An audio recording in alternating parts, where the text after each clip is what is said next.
Welcome back to the Rich20Something Podcast, guys. How's everyone doing? It's been so long since I've last seen you. I missed you. So we're here today with my friend Steven Mehr, aka Agent Steven. I'm starting to bother myself by studying like this. I feel like it's too European. I feel like this is too. I'm not offended. Is this a normal? That I'm offended. This is you're offended? Yeah. What's the way a man sits? Do I have to sit more wide like this? I don't know. You're tucking your foot. I don't know how to do that. I'm just Anyway, hanging out. Thank you for coming in, man. I appreciate you. We're taking over. This is the Agent Steven podcast today. Do it. So I'm lucky enough to have Steven in studio. He's always traveling around and moving. He lives in Orange County. We're in Los Angeles. Well, is that part of LA County? No, it's Orange County, obviously. But he's always traveling, so we're happy to have him here. Thank you for being here. Yeah, no problem. Thanks for having me. Yeah, my pleasure. So I want to talk to Steven because I first met Steven. We first met in Las Vegas, right? Vegas, yeah. This is a few months ago. This is in June or July, and we were meeting with a bunch of other guys from Instagram, and then we got rained out. Remember the flight got rained out? Yeah, there was thunderstorms and rains, which is pretty unusual for the area. Very unusual. Yeah, and so all the planes were down, and all of us who had flown in, there are people from Australia and people from all over the world who'd come to meet for this Instagram, basically a dinner. Yeah, we had like an influencers meeting. Yeah, an influencers meeting. And so everyone was going home, and we got rained out, and so Steven, myself, and our other friend Nathan were rained out, and we're like, we have to go back to LA. What do we do? So we rented a car, and we drove from Vegas to 8.5 hours. 8.5 hours. And there was like wildfires on the side of the street. So you get to know someone in 8.5 hours of traffic. Yeah. And I wish that we'd recorded that conversation, because then I just say, fuck the studio time. I just want to record that. That was a great conversation. That was good. That was really good conversation. And not bullshitting you because you're a trillionaire, but it really changed my life. Like, it was a really good conversation. Good. That's awesome. Yeah. And so mine too. I mean, for me, I'm a little bit older. So you have the salt and pepper. Yeah, I got the salt and pepper going on my goatee. But, just being older and I feed off of young talent and just, the way you guys think and where you think the world is headed. And that's why I do so many entrepreneur events. Like I was at USC last night. Yeah. Tonight I'm at UCLA and, judging different startups and their pitches. That makes sense, though, because, and this is kind of a weird thing, but I feel like in terms of social media, you're one of the older guys on social media. And you're not that old. So right. That's the thing. But, like the amount of influence that you have in this space is kind of unusual for someone like who's late 30s, early 40s. Right. Late 30s, bro. Okay. Late 30s. 34. 39. 39. I'm not 40 yet, man. Right. Come on. Don't push me over the edge. Well, next year. But see what I'm saying? It's a little bit unusual. It is. No, I know my following's probably a little bit older demographic as well, because I feel like if you're a kid who hasn't done it or doesn't want to do it or hasn't accomplished something, my advice probably doesn't make sense to you. Yeah. So, my advice comes more towards the people that are trying to take their life to the next level, that have actually most likely achieved some level of success. Yeah. And for me, that was my biggest struggle. Like I'm here, but I'm still running around like a hamster. How do I take it? How do I get out of the rat race? Yeah. It's less like it's inspirational, motivational. That's cool. But like you actually give specific advice, situational, strategical, tactical, like do this, think like this. Can you give us some background on how you got started in business, who you are? It's just people don't know you, Yeah. So today, my name is Steve Mehr. My Instagram is Agent Steven, and I'm CEO of a media company in Orange County. And essentially what we do is handle marketing budgets, anything from Facebook, AdWords, digital advertising, all the way up to traditional advertising like TV. We'll produce them. We'll shoot it. We'll do the media buys. And my smaller clients spend a few $100,000 a year with me. My larger clients spend $5 to $10 million a year with me. And basically, my job is to handle their branding and their entire marketing budget. So I got a staff of 50, and that's essentially what we do. Beyond that, I currently also serve as chairman of the law office of Jacoby & Myers, which is one of the largest. If you grew up in Southern California, you know who they are. It's a nationwide firm and one of the largest, oldest consumer law firms in the country. And essentially, I am responsible for strategic planning, budgeting, more back office operations. I haven't practiced as a lawyer in a long time. And I'm also a startup investor, real estate investor, And I teach a lot about entrepreneurism and just kind of how to start a business, how to scale a business, how to take the business to the next level.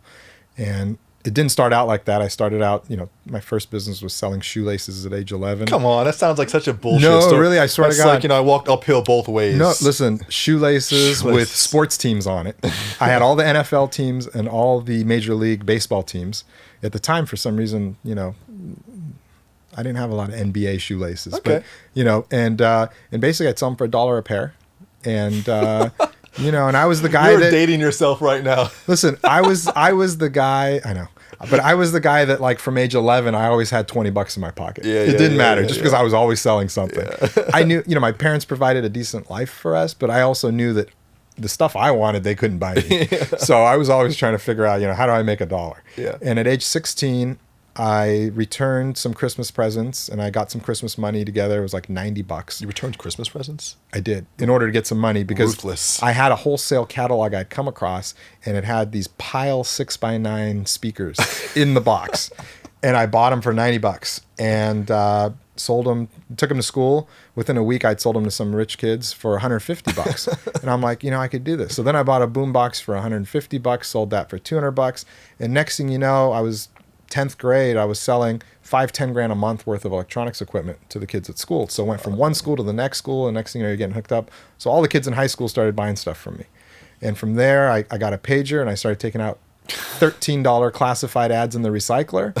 And I literally at lunchtime, I would go to the payphone and I would call people back, schedule times to meet them after school. It was like, it looked totally shady because, right, you're this high school kid, calling you back from a payphone. And I'm like, meet me at the local like Silo or Circuit City. And I jump out of the stuff with my car and like sell it to them. But so that kept going. And when I graduated high school, at that time I had about $20,000 worth of inventory in my parents' garage, and they couldn't park their cars in the garage. And I'd gotten into USC. I wasn't a really good student. I actually got kicked out of one school, went to another school, and by sheer luck, I got into USC, and I said, I don't want to go. And coming from an immigrant family, that's not okay. Yeah. They were like, what? You're what Persian, you don't right? want to go? Yeah, I'm Persian. Yeah. So when my parents came here, and to this day, they don't have the mastery of the language. We don't have the support system. So in their mind, you get an education and it solves all those problems. Yeah. And I didn't want to go the educational route. I wanted to open a business. I wanted to keep doing what I was doing. So I had a dream that, look, I could open a small retail store selling, what started out as speakers and then consumer electronics and everything else.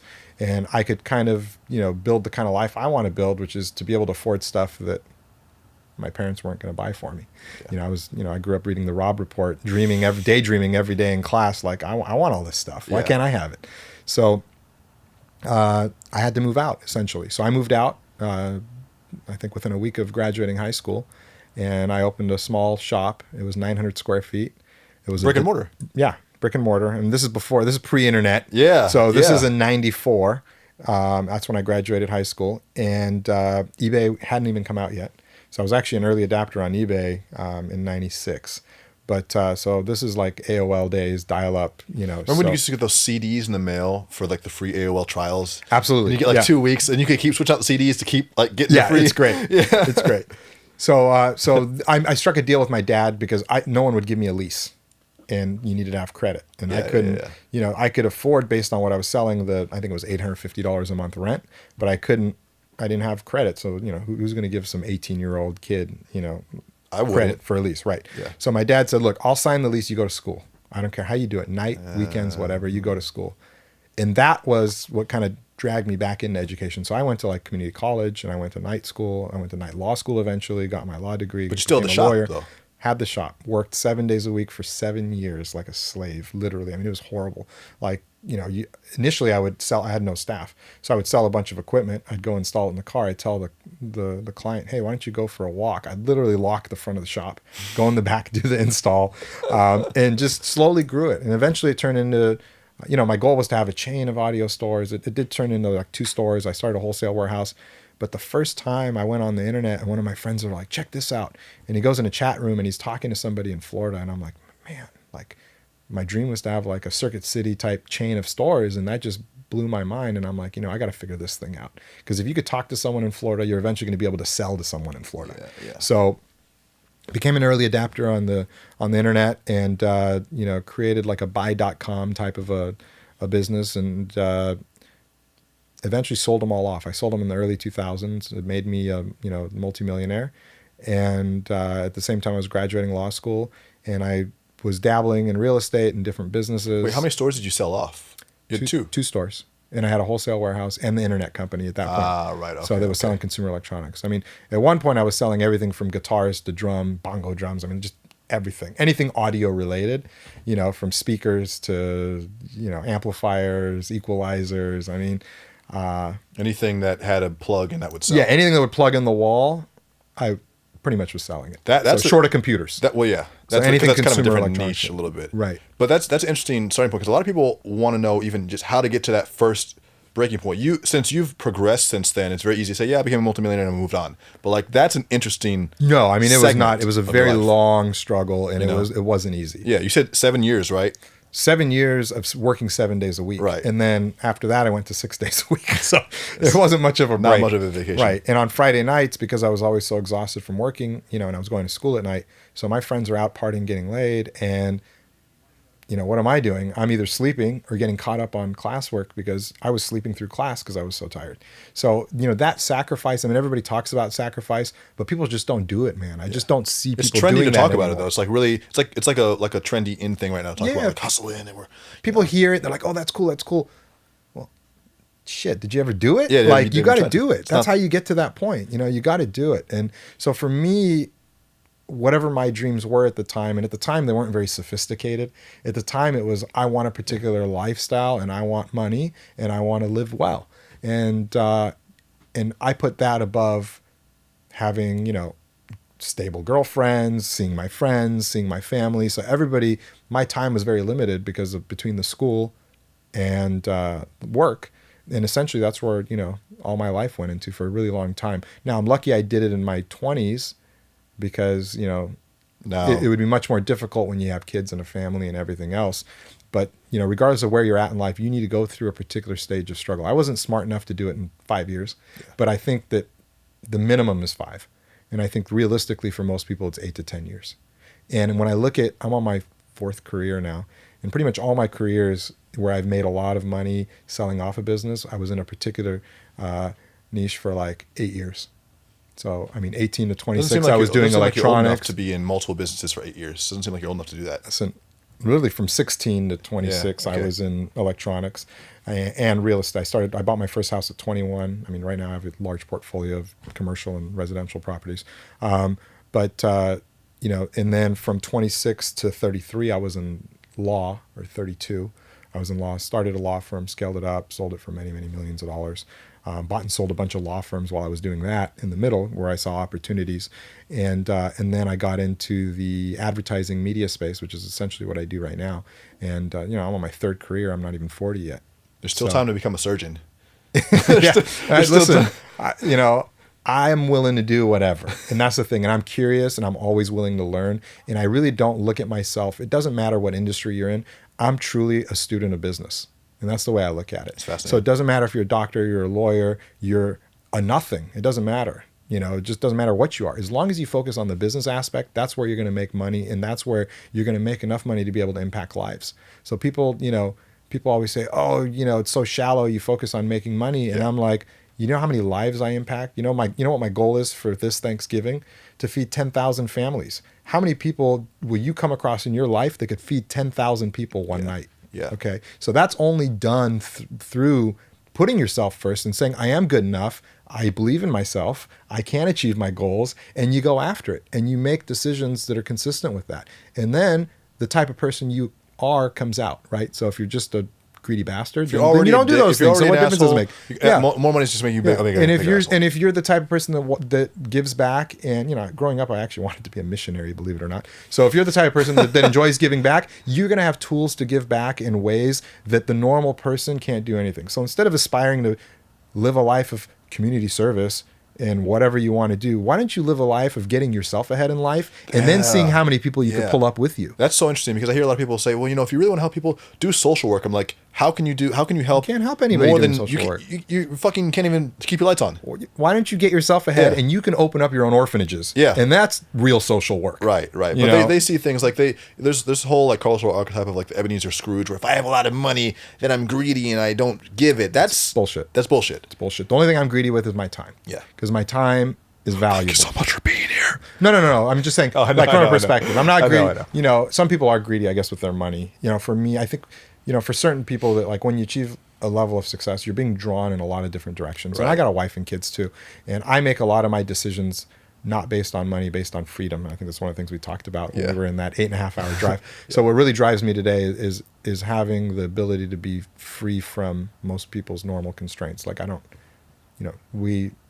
you text me an hour and a half ago. Yeah. And I'm here. Yeah. And it took me an hour and a half to get here. Yeah. So it's one of those things that in order to be able to, I can like get up and leave and do what I want when I want. And whatever I do, I make sure that those businesses and those ventures play into that. Now, that doesn't mean at some points in my life or my month that a project comes up and I need to dedicate, 80 hours straight to it. But once that's out of the way, I've structured my life in a way that I have that freedom.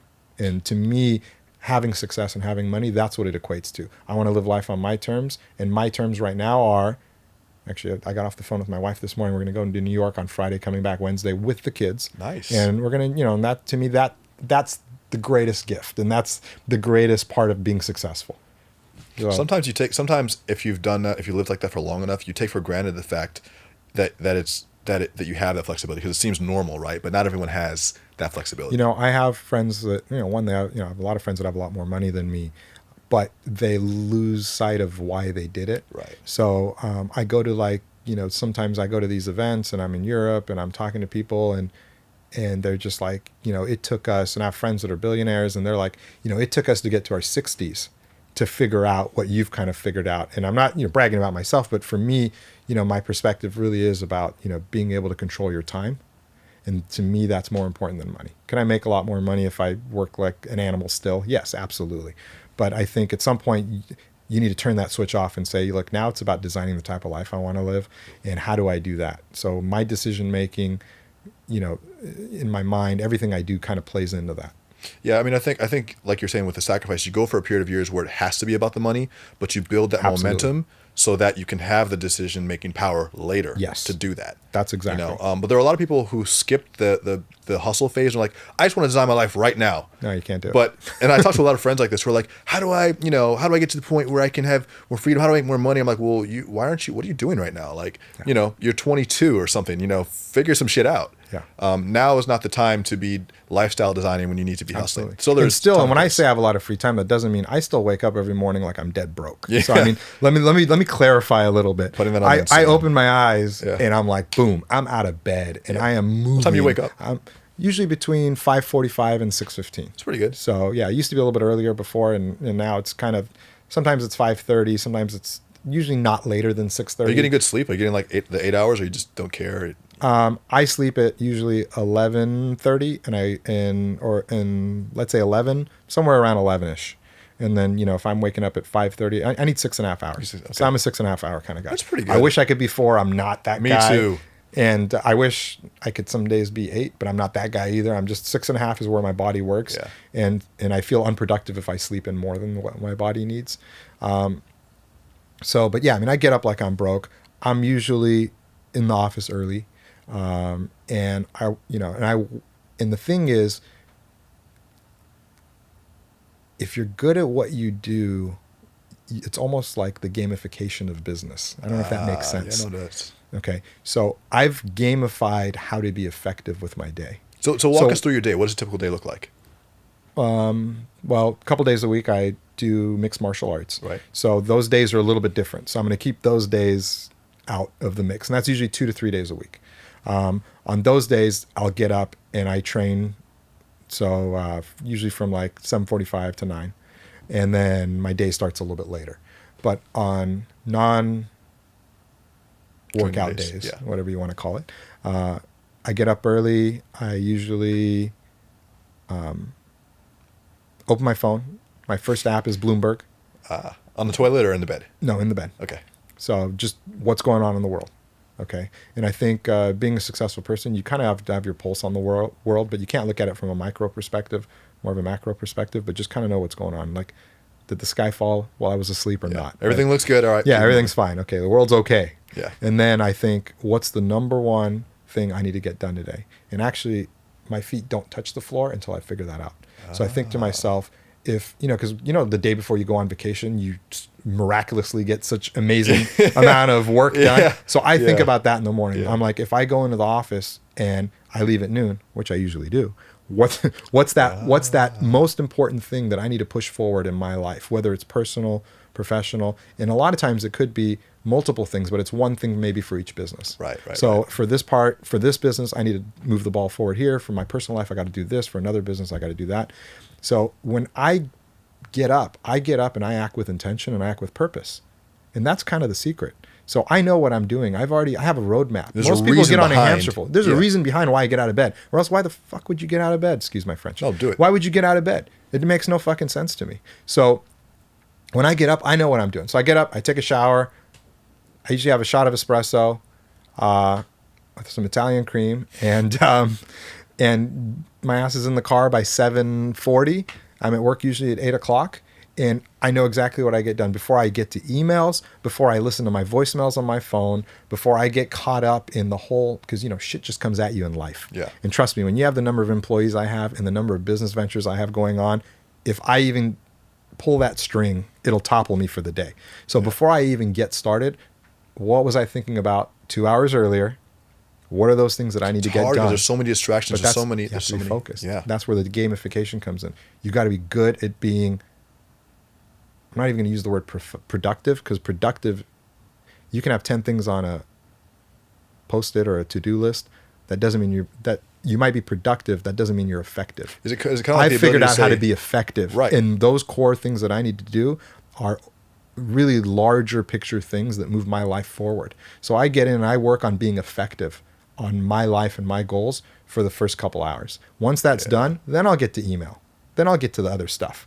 Because that stuff's never going to end. Yeah, it never stops. Then I'll do my meetings with my staff and my email. Managers and calling, different advisors and whatever it is, and responding to people. So I'm not reactive when my day starts. I'm proactive towards being not productive, effective. Yeah. So and that's really my key. And then I'll usually do a networking lunch. Sometimes it's with a business partner. It could be with, someone else, some other business person in the community, whatever it is. So I try to do, bankers, whatever. So I'll do a business networking lunch. And then the second half of my day, a lot of times I'll dedicate to developing other people's businesses. It's a lot of what I do now. So, and then I can get pulled in different directions. And then I don't feel guilty. Because then, that time goes quick, right? You've already accomplished your core objective. Right. My core objectives are done. So now the rest of it's kind of fun, because now you feel good about your day, right? I've knocked it out of the park today. Yeah. I can go on vacation tomorrow, and I did those things that I had to do for the week. So, and what happens is when you do that day in and day out, you'll wake up one day and be like, holy shit, I don't really have any critical tasks to do. What's left is the bullshit. Yeah. So literally a lot of times what I have left. That's why you're on Periscope 4 times a day. That's why I'm on Periscope and Instagram. Yeah. I could spend 4 hours a day on my social media. I'm like, what is he doing right now? Literally by 11 o'clock, I'm like, all right, shit. Until the next project comes up, I'm meeting with my team, motivating them, managers, making sure the business is on track. I look at a lot of reporting, I'm a very statistical person, a lot of reports to have my thumb on what's going on. But I've figured out how to be effective in my day. And that's, if I could teach things to entrepreneurs, that's kind of the most important thing. It's not about to-do lists. It's not about goals. It's about a goal. One thing. You can't be pulled in different directions. And when you work day in and day out only towards one thing, not 3 things, not 4 things, one thing, how fast you move towards that one goal, you'll go light years when you're day in and day out, because it's like inch by inch, but you go times 3 years, 4 years, you're moving towards that thing fast. Instead of half inch today towards this goal, half inch towards another goal. Tomorrow I didn't do shit because I wasn't effective. I was working on my to-do list, which is really bullshit. And then what happens is you're not really being effective at anything. So, and that's what it takes to get off that hamster wheel and really start moving towards what you need to move towards, whatever it is. And it could be, it's not always financial. I mean, it could be, building something. It could be giving back in a certain way. Whatever your goals are, that's the way you need to look at it. It needs to be a singular goal, and you need to work at being effective towards that goal, not at being productive. Productivity is for staff, other people. You try to outsource as much as you can. Your time should be spent being effective. I mean, that's a perfect example. I mean, even just being here, this is something that only I can do. It's like a core competency. Only I can do this interview with you, but we have staff back at the office who are like doing tasks that I don't need to be doing right now. Absolutely. We were talking earlier. Yeah. I asked you, I'm like, do you do the editing? You're like, no, I have to do the editing. I have someone else that does that. Yeah, because that's not effective. Right. It's not effective use of your time. It sounds like one of your biggest core skill sets is the ability to say no. Like, absolutely. No. Yeah. Dude, isn't that something? I feel like that's something that in the beginning, especially a beginning entrepreneur, might struggle with because they want to have their hands in things. They want to help. They want to be. When I started, I said yes to everything. So, and let me be honest with you, because opportunities aren't coming your way. Yeah. Right. You have to make your own opportunities. So when you're starting, you have to create, and this is where people, I feel like, can't make the transition, because the type of person you need to be at the beginning of your journey is the opposite of the kind of person you need to turn into to maintain and grow. What do you mean? Okay, so when you're starting, I mean, no one wrote me a check for $1 million. Right. I started with $90, bro. Right. Selling Pile 6x9 speakers. Yeah. And then when I started my business, I got sued by a bunch of manufacturers, JL Audio, whatever. They're like, you're not an authorized dealer. They tried to put me out of business. So I mean, through like battle after battle, I ended up becoming authorized. I ended up becoming actually one of the largest Sony distributors on the West Coast. But it was battle after battle that I went through, and I kept saying yes to every opportunity. I, literally like everything from guerrilla marketing to guerrilla business tactics to grow the business. And so you're essentially trying to capitalize on every opportunity, no matter how little or how large. It doesn't matter, because you're just clawing. And at some point, you look back and you're like, okay, now I've climbed the tree a little bit. If I keep acting this way, it's actually going to keep me down. It's going to keep me from growing. Yeah. So now, and all of a sudden, as soon as you get a little bit of movement, everybody wants your time, and now you have to say no. So a lot of time when people say, oh, like, wealthy people are assholes, they're not assholes. They've just learned how to be productive with their time. So they have to say no. So you go from being a yes man to get to that point to all of a sudden you have to learn how to say no. I've realized that over the past probably year, when we went from having no following to having hundreds of thousands of people read and follow my stuff and getting in time and having millions of people see that stuff. And I used to feel like when I would talk to a social influencer or comment on a blog and they wouldn't get back to me, I'd be like, what is this fucking asshole? He thinks he's better than me. He doesn't want to respond to me. I wrote him an email. He said nothing. And now I'm in the opposite. And we talked about this on an earlier podcast. I'm in the opposite shoes where I'm thinking, I wish I could respond to everyone, but if I do, that's all I'd be doing all day. Right. Not effective. I mean, I set aside, sounds cold, aside a certain amount of time a week, and I try to get back. I mean, I can't respond to everybody either, but I do set some time aside to try to get as much interaction as possible. Because that's why I initially started my social media. I didn't start it because I wanted to be a YouTube star or whatever. I mean, I don't know what. I want to be a celebrity. I don't know why people start their stuff. I mean, I just wanted to get my message out there, and the fact that you're having fun. People with it. Actually, you're having fun. I do have fun with it. I do.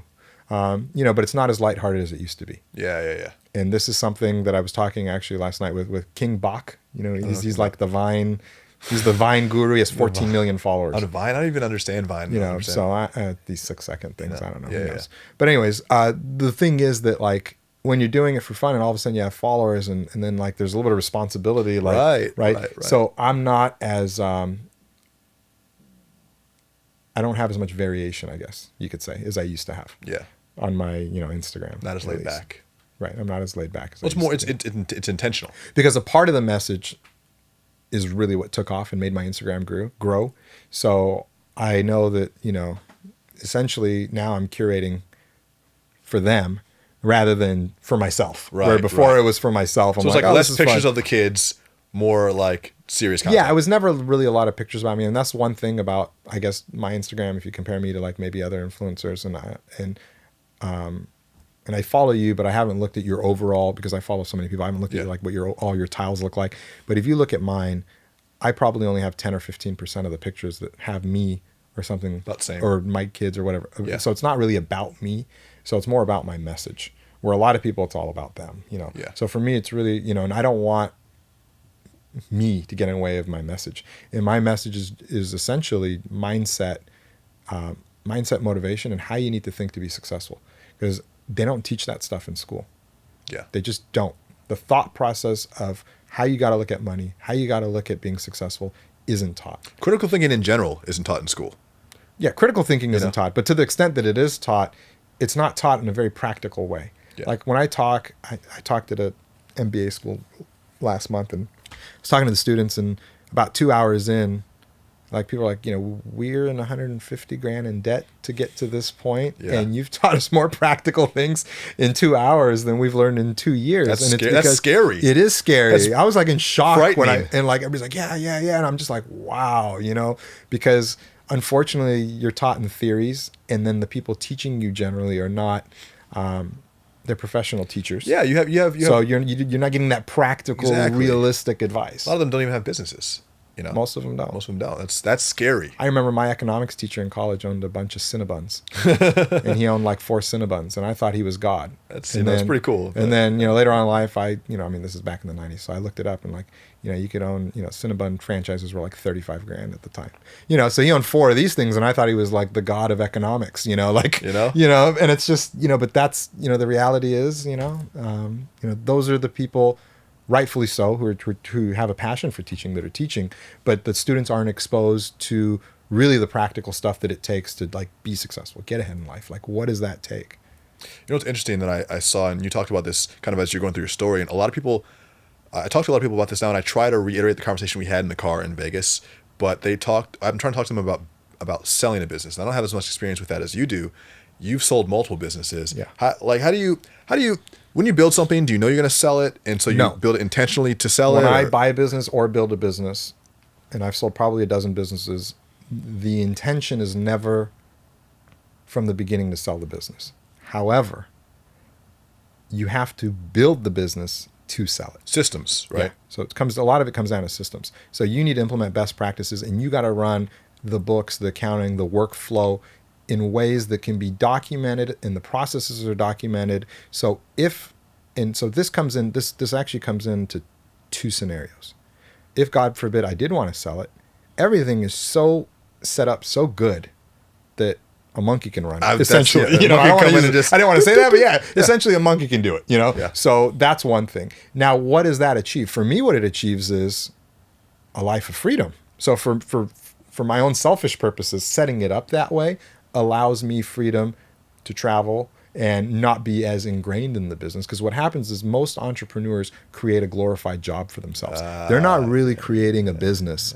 They're creating a job. Creating work for themselves. And I've had, you know, before I figured all this stuff, at one point I had 40 employees that were literally spinning around me. Is that the law firm? And I was, when I had my law firm. Like, so it was me, and I had attorneys, staff, paralegals, and it all sounds like a nightmare, the honestly. world revolves around me. Horrible. It was a nightmare. I made a lot of money doing it. However, it was the worst experience of my life. And I said, you know, there has to be a better way. You have to have the right systems in place. And maybe do you make a little bit less money? Yeah, because now you're adding maybe layers of things that take time and management. But really now my goal when I look at scaling a business is it's essentially built in a way that I don't even touch it. I'm more or less an advisor. So I play like an advisory role. Kind of like a Jacoby Myers. Yeah, exactly. So I'm on the periphery, and I'm just, you know, making sure it's heading in the right direction. You know, I provide resources if it needs it. I do a lot of forecasting and a lot of making sure the right people are in the organization. But beyond that, I am not actively operating, managing, or doing anything. Yeah. So that's just not at least who I've transitioned into. Do you think that, like, in the beginning, there's some sort of ego component with wanting to control things? Absolutely. I think what happens is you get into it, and the more employees you have that answer to you, and the more revenues you do, and you feel like, oh, this is me.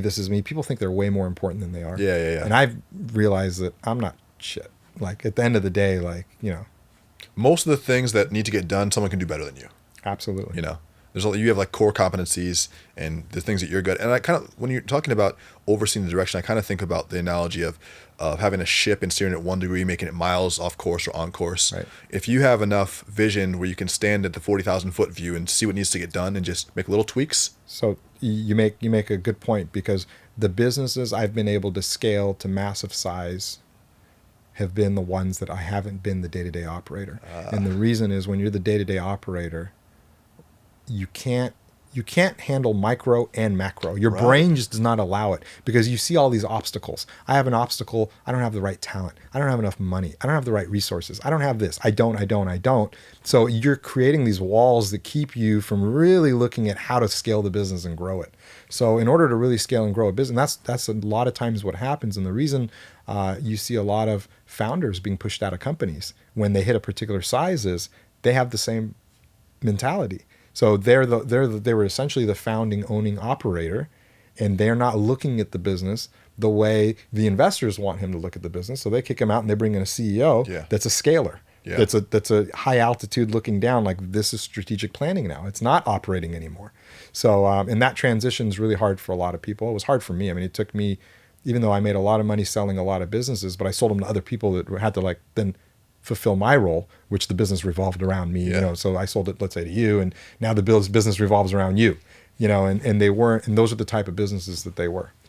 Yeah. So how do you find that, do you find that businesses where there is a central person, central component, there's a cap that they hit where they just can't get any bigger because there's that one piece is always the bottleneck?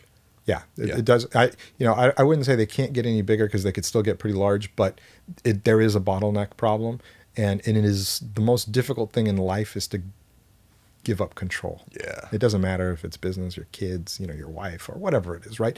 In life, to live a type of life where you're like, it's okay if I don't have control. It's okay if I don't know what's going to happen next. People are not okay with that. Yeah. So, and I think it's magnified when it's your business, it's your baby. I mean, you spend 12 hours a day, you're living, breathing it. It's really difficult for people to be like, it's okay if my employee makes this decision and he fucks it up. They can't accept that. So in my mind, my most valuable employees are the ones that made the most mistakes, because they know what works, what doesn't work. So why the fuck would I fire them? Yeah. That person, now I got millions invested in them. Yeah. I'm not going to fire them. Yeah. They're my most valuable, employees. So it's just switching that mindset to think that way is just, people have real difficulty.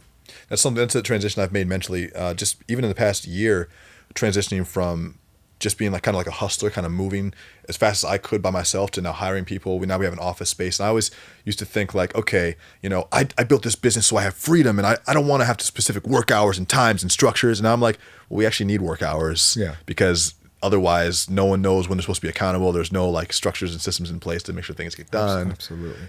And so my mindset's changing a little bit, and I'm realizing that some of the things were I looked back on in the past when I had a job, and I'm like, oh, I hate why my manager or my boss said that. I'm realizing, now you're doing it. Yeah. One of my employees who's amazing came to me with a great idea for a project, and I had to be like, we can't do this because I'm looking. We can't do this in this quarter. We don't have enough time. It's going to cost too much. We'll probably lose money on it, which could be fine, but right now we need a bigger idea. We can't do this, and that's something that maybe in the past years ago I would have been like, oh, they don't see the vision. Right. But now, moving from hustler mentality to CEO, I realize, okay, it's not about me, it's about the business. If I want the business to survive, I have to say no to this project right now, because we can't support it. Yeah. I mean, one thing I always tell my own staff is, first, always put the business first, not me. Yeah. Don't put me ahead of the business. If you always make decisions that are best for the organization, then the organization will be healthy, and I can't ever judge you on that. You'll never get fired for making that type of a decision. Yeah. And so you always got to put the organization first. And even myself, I look at not only myself, but my businesses from I don't judge myself, and I look at myself from a very third person perspective. So it's non-emotional. And you always have to make stoic. You do. So you have to make business decisions that are best for the business, and they might not always be best for the business owner. Ah, so, whoa. And that's what's an example of that? What do you mean?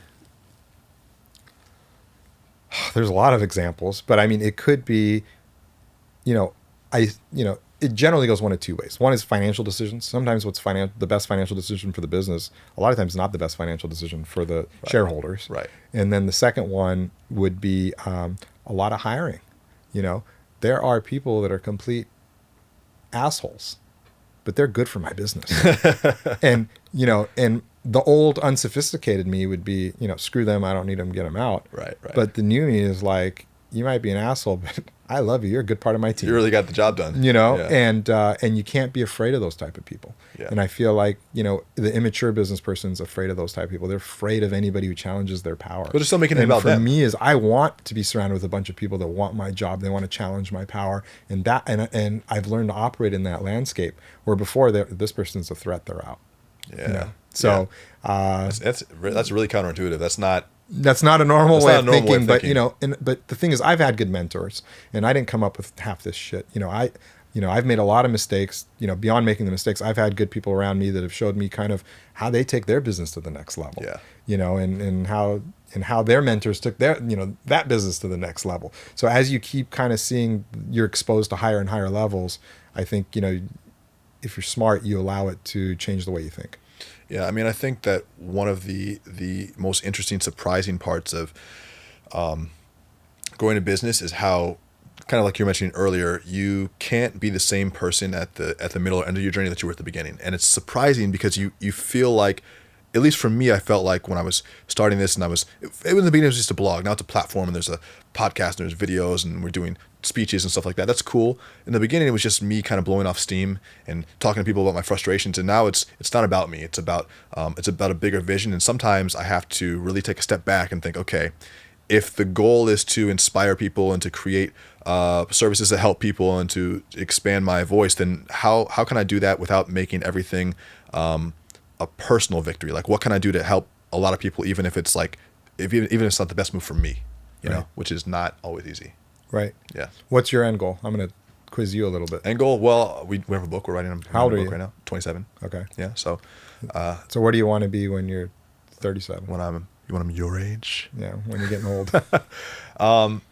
My end goal, one of my biggest goals is I want to do commercial real estate investment. Okay. Right. So I want to build a real estate empire. Yeah. Right. It's fun. It's fun. Yeah. You like It is. I love it. I have 5 deals in escrow right now, worth about 14 million bucks. So yeah. Come shadow me one day. I'll show you what the commercial side's actually tougher than residential, but Fine. But it's a good challenge. So One of this is my philosophy, and I'm not sure if it's the correct way of thinking, but my philosophy is, look, I have a good business going now, grow it, expand it, and then transition into something else once I have the resources to do that. So you're focusing on creating a brand, and then around the brand creating the infrastructure, or are you just going to milk the brand and then make the transition? No, I'll create the infrastructure. I mean, I think the brand will always be useful. Like, Rich20Something will be a book. It will expand into media. We'll eventually start doing TV. So why did you pick something that's not your name? Well, it's already been picked now, but Right. I mean, I think I want to be able to not always be the focus of the brand. I think that the brand is bigger than me, and so I use my face a lot now because people know that. But soon there will be other people who share my vision but aren't necessarily me. Right. Who can represent some of these ideas. Right. I think it's better that So way. when in 3 years you're going to change it to Rich30something? No, a 20-something is a mentality. You have the mentality. I know. You know, Yeah. it's a mentality. Yeah, it is. You'll It really hold on. is. You'll cling on to the mentality as long as you can. But Absolutely. what it is it's the mentality to do whatever it takes. It's that period between, for you, 18 and 26 where you're grinding. Absolutely, man. If you're still waking up and you have the hungry mentality, that's timeless. Yeah, my wife, actually this morning I was on Bluetooth driving in, talking to her, and she's like, because I got in late last night because I live in Orange County. It's about an hour south from here, and I was at USC.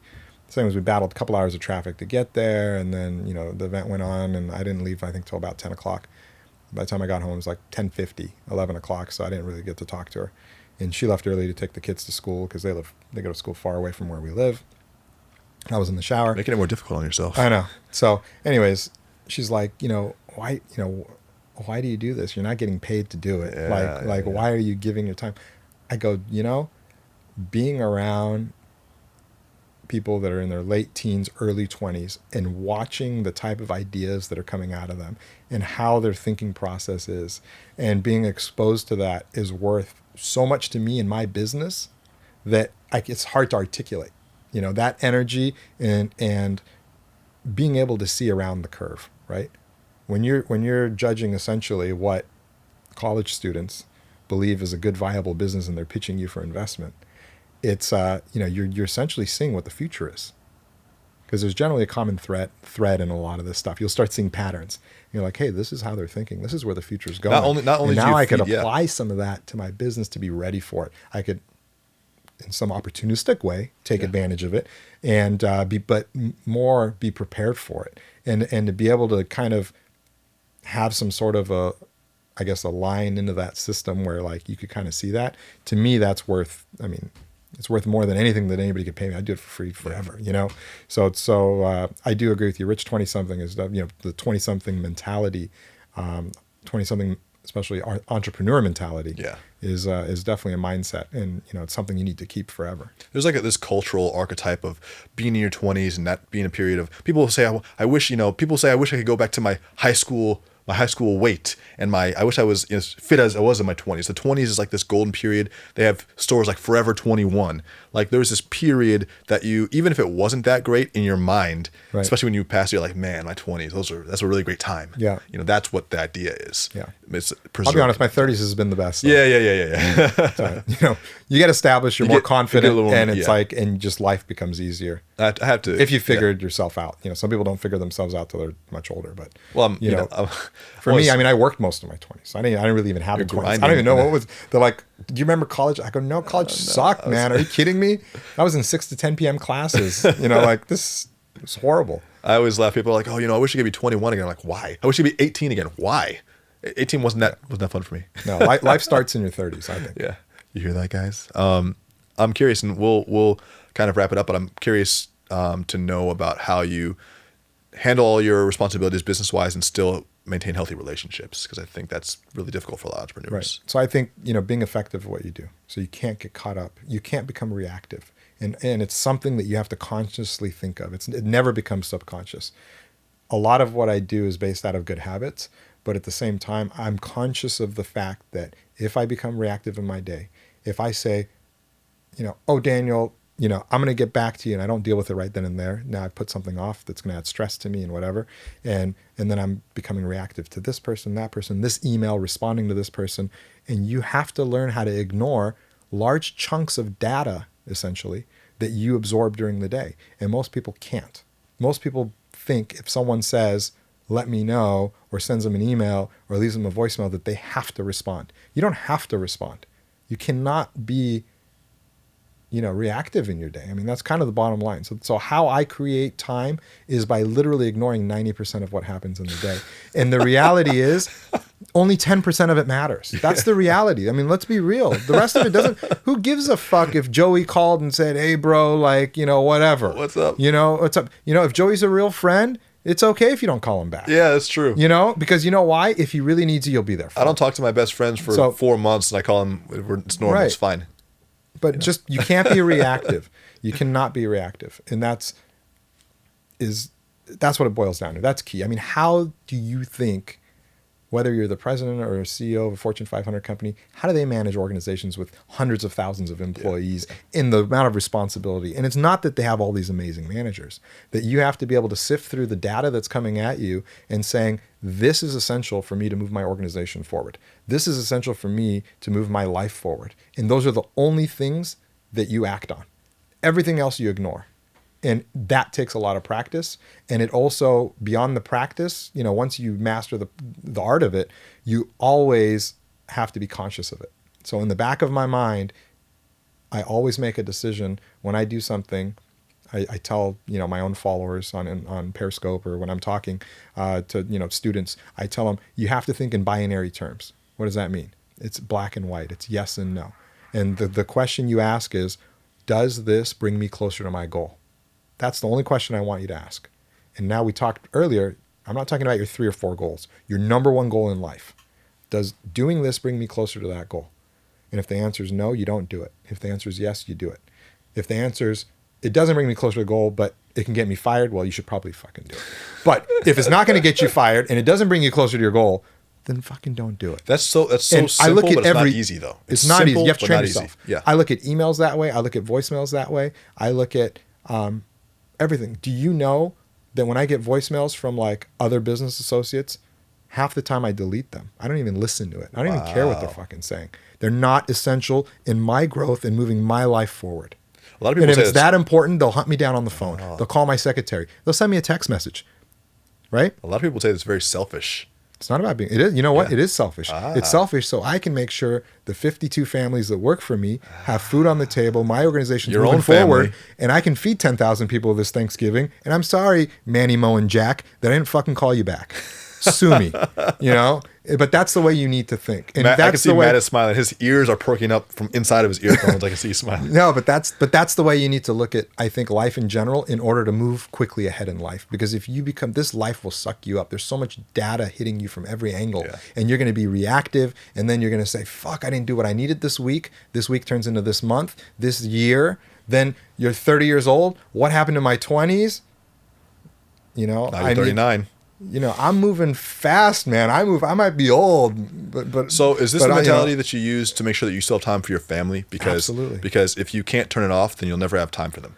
I am doing it for two reasons. You have this mentality.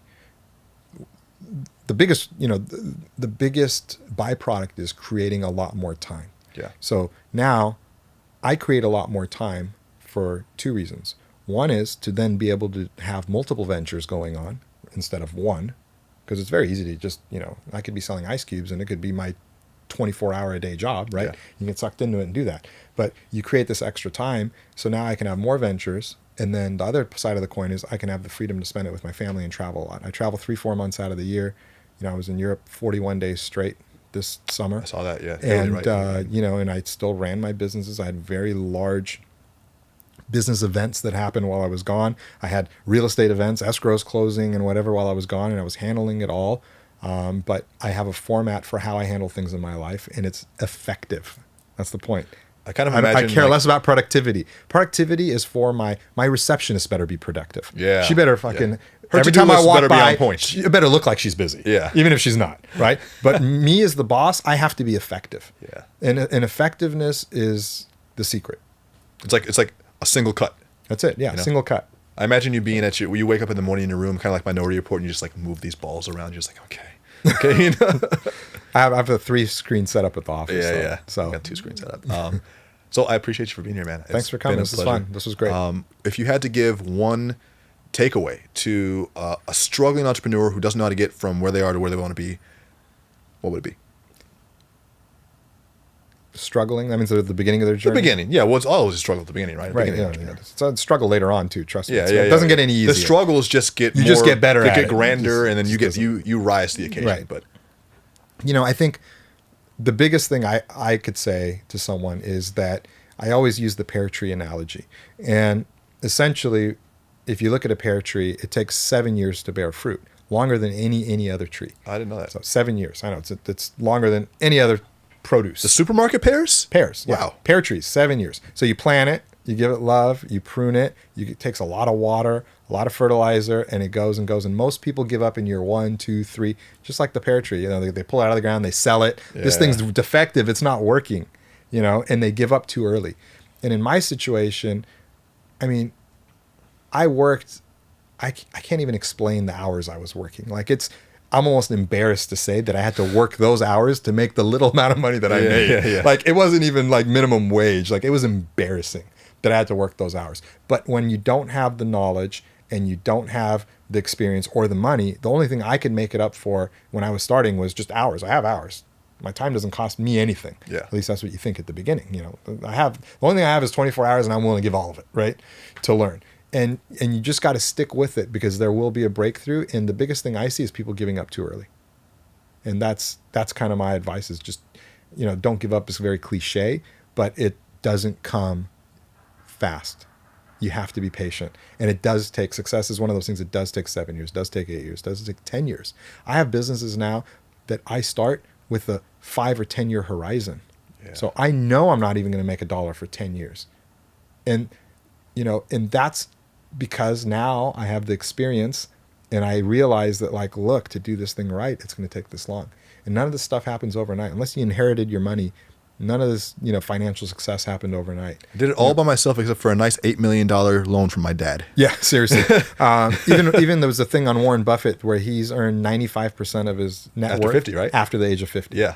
Yeah. So, I mean, that's just the Although way it 5% works. of his net worth is still a lot. So. Yeah, 5% is massive. It's massive. But still, you know, and it just takes time. And I was a very impatient person. And what business has taught me is to become a very patient person. And the more patient you are, the more competitive edge you're going to have over your competitors and the other people you're dealing with. And even though I want to get everything done, you have to have a sense of urgency, and I want to get everything done like immediately, but I'm also very patient. Yeah, I'm so glad that you said that. We were talking in the last podcast about how bamboo trees, you'll plant a seed and it won't sprout for 10 years. And you have to keep watering it in that period. But after those 10 years, it can sprout up to 100 feet in the first month. And you can have an entire forest of bamboo trees that have not grown for 10 years and now grow 100 feet in a month. Right. And I'm happy that you said that, because people get annoyed with hearing that shit. Right. But it's important. Look, it took me if you count, at 26, I became a millionaire. I'm behind. It took me eight years. But really, I started at 16 compared to, you know, I was already selling 5-10 grand worth a month. So it took me 10 years for my first million. Yeah. I became a multi-millionaire at 28. So the second one took exponential 2 years. Exponential growth. And, you know, from there to now, it's a different story. But I mean, it's just one of those things that, like, that's what it is. It's that the first 100 grand you kill yourself for. Yeah. You literally, like, I felt like I was losing fingernails because I was clawing so hard. You know, but that's how it works. And you just have to be patient. And you have to make good decisions. And people don't make good decisions. You got to live below your means. You know, I always tell people, if it's between the $60 Zara jeans and the $300 True Religions, unless you're where you want to be in life, you're wearing those fucking Zaras. When I see these 21-year-old kids come pitch me about a business idea and they're looking for $50,000 seed money, and I'm looking at them and they're wearing like $2 grand worth of fucking clothes, I'm like, dude, this guy's head's not even in the right place. I don't want to invest in this guy. His head's not even in the right place. You have to make those sacrifices. Yeah. I was making 10 grand a month. I was sharing a $1,400 apartment so I could save $700. So I could plow it back into my business, buy more audio equipment, and keep scaling my business. Wow. And that's the kind of shit you got to do. You can't reward yourself until you're close to where you want to be. I have some returns to make. Steven, I appreciate you, man. Thank you guys for joining us. Thanks, guys. Thanks for tuning in. All Steven stuff will be in the description below. Agent Steven, Periscope, Instagram, website, Twitter, all that stuff. Thank you for joining us. See you next time. Thanks. Cue that music, the theme music we have that takes us out. Later.